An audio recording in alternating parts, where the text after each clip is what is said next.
Nice bobcat here. Caught him in a trench set. He's not real happy to have been outwitted by me. What I'm going to do is I'm going to dispatch this cat and show you the trench set remake. I'm going to remake it in the exact same spot. When I'm trapping for cats, I don't ever move them out of the cat circle unless it's real muddy or something like that. If anything, it's more eye appealing for them. They'll pop right back in there. Don't bother them one bit. So, I'll dispatch this cat and I'll show you everything. That'll be nice. Just gonna work that back out.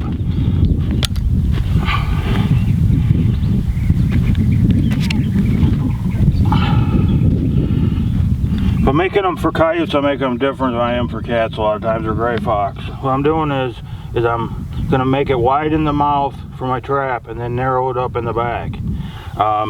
So it serves two purposes. It makes that track where they're gonna go through on my pan, even if I happen to miss them here and they step up into here, on the narrow path, they're gonna step narrow on the way back and I'm gonna get them. So it's got a lot of times, sometimes when I'm digging them, they'll get screwed up, but that's generally what I'm trying to do. Is I'm trying to keep it narrow in this part and wider back here to put my trap. But on that back part, I want to get it cut off cliff-like in the back as possible. Now I'm just going to take some stuff and pile back there to keep them off that back side, and I'll put flashing here.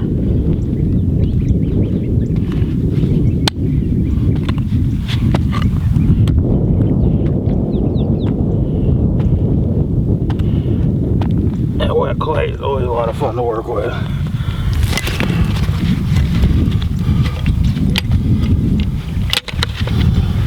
These sets produce everywhere.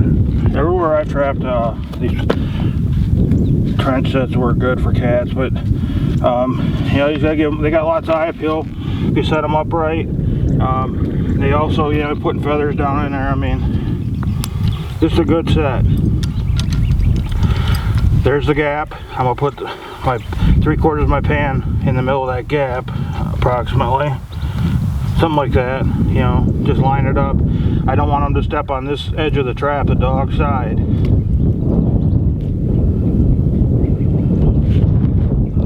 Fill it around it.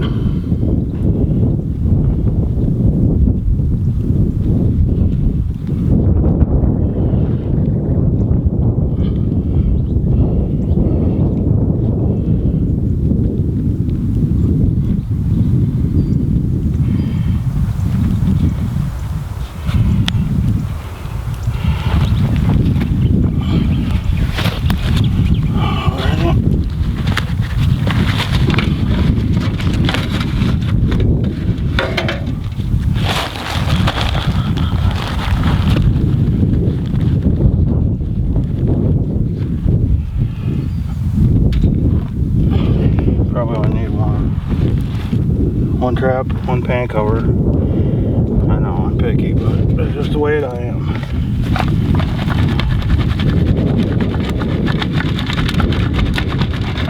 The scraps I want to put right up here.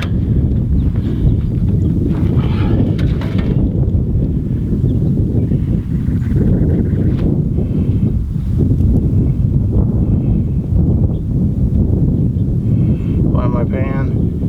I want that to be my lowest spot. Alright, perfect. I'll put guide stick off on this side. You don't want to get inside the jaws. Be careful of that. If you remember to put your sticks in before you bury your trap down. As much control as I can here. So, reason this, you put the step stick here is a gray will step down before it, or a cat. So we're not trying to put one back here and get him to step over into it. We want him to hesitate, put his foot down here, not up here. So I don't always put them in. I did for this set, and I caught him, so I'm doing the same thing. The side ones I always put in. Those are definite, because of cats want to put their, and grays want to put their foot down on the side of the thing. There's something they like putting that outside of their pad on the outside of that dirt. I don't know why. I just know they do.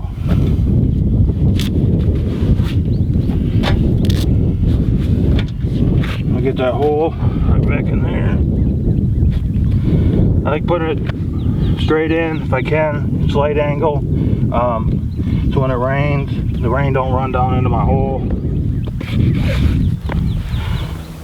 What I'm gonna do is, usually I have my gloves on, but I'll pack that hole down. It looks like a little mouse thing. I'll show you it.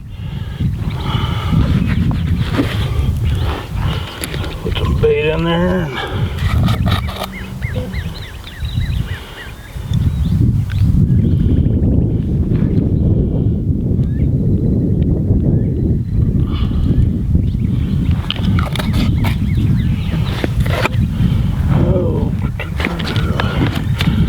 I put the bait down in the hole.